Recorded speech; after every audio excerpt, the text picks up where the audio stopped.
On entend souvent dire que les Gaulois ne seraient pas nos vrais ancêtres sous prétexte qu'ils ont migré ailleurs, en Italie, en Hongrie et jusqu'en Anatolie, où ils sont devenus les Galates.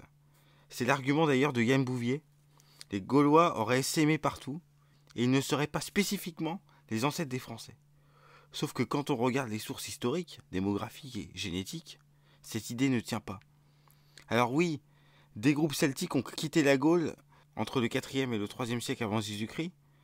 Des peuples celto-ligures s'installent dans les plaines du Pô, d'autres au cœur des Balkans, et certains atteignent même l'Anatolie, les fameux Galates.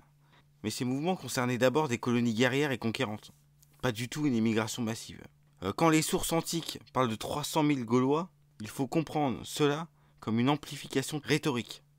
En réalité, il s'agissait de quelques dizaines de milliers d'individus sur plusieurs millions restés dans l'espace gaulois continental. Ces groupes furent très rapidement absorbés par les populations locales. En Italie, par exemple, les Gaulois cisalpins se sont fondus dans le monde romain dès le 2e siècle avant Jésus-Christ. En Anatolie, les Galates ont fini par perdre leur langue au fil des siècles et furent assimilés par le monde grec puis romain. Donc ce qu'il faut bien comprendre, c'est que ces migrations n'ont pas créé de peuple gaulois de l'extérieur. Elles sont les prolongements coloniaux et militaires d'une civilisation issue de la Gaule. C'est tout. Dire que les Turcs, les Hongrois ou les Italiens descendent des Gaulois, c'est confondre dimension culturelle et continuité démographique. Le foyer anthropologique, lui, reste ici. La France, la Belgique, la Suisse occidentale, c'est là que s'est conservée la population porteuse du cluster génétique gaulois. Alors la gauche culturelle aime souvent répéter que la France a toujours été une terre d'immigration. Mais la démographie historique dit l'inverse. Jacques Dupaquier l'a démontré, entre les grandes invasions barbares et le 19e siècle, il n'existe aucune vague d'immigration massive vers la France.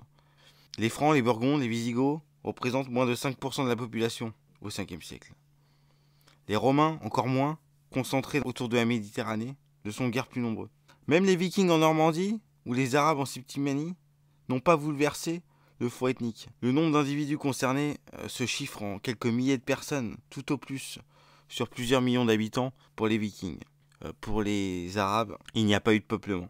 Jusqu'à la Révolution, la France demeure donc un pays de sédentarité. D'ailleurs, nous avons aussi aujourd'hui, et c'est très important de le signaler, la confirmation scientifique.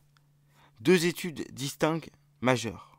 Mélanie Prevost a permis d'analyser plus de 170 échantillons issus de 31 sites archéologiques français couvrant la période romaine. Les résultats sont clairs. Malgré la romanisation culturelle, l'impact biologique des populations italiennes sur la Gaule est restreint. Les habitants de la Gaule du Nord et du Centre montrent une continuité génétique directe avec ceux de l'âge de fer.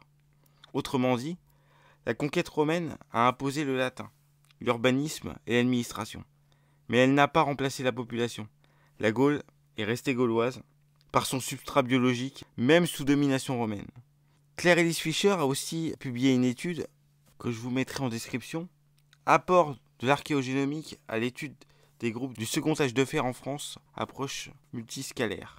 Et ce qu'il faut retenir, Claire Ellis Fischer a retracé l'évolution génétique du territoire français de l'âge de bronze à l'époque médiévale. Ses conclusions sont fascinantes. La population française actuelle forme un continuum avec les groupes de l'âge de fer. Fischer parle d'un pôle génétique gaulois, identifiable, organisé selon un gradient nord-sud sans rupture majeure. La transition vers l'époque romaine correspond à une transformation culturelle, pas à une migration de remplacement. Ces résultats confirment la stabilité démographique du territoire et la spécificité du cluster génétique gaulois, distinct de ceux des régions voisines d'Europe centrale, brittonique ou méditerranéenne. On pourrait dire, oui, mais les Gaulois partis ailleurs comptent aussi dans leur descendance. C'est vrai, mais cela ne retire pas la primauté du foyer d'origine. Ce n'est pas parce que les Québécois descendent des populations françaises que la France aurait perdu la primauté de ses ancêtres. De la même manière que ce n'est pas parce qu'une fraction des Gaulois s'est installée ailleurs que les peuples étrangers héritent du même patrimoine ancestral que celui transmis en France. Le tronc est là. Les rameaux sont ailleurs. La France qui demeure, l'héritière directe du fonds génétique, culturel et historique gaulois. Au regard de toutes ces données, la thèse de Bouvier s'effondre. Les Gaulois n'ont pas disparu dans un brassage mondial, ils ont constitué le substrat humain durable du peuple français. Les quelques minorités parties vers l'Italie ou l'Asie mineure furent absorbées. Mais les Gaulois, restés sur leur sol, ont formé la trame continue qui mène directement aux populations françaises d'aujourd'hui. Nos ancêtres les Gaulois n'est donc pas un slogan colonial, ni une invention du XIXe siècle.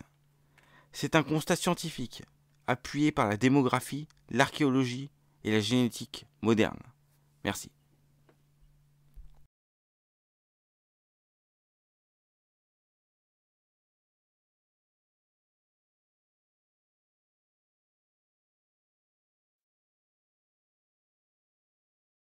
Jérôme de Stridon.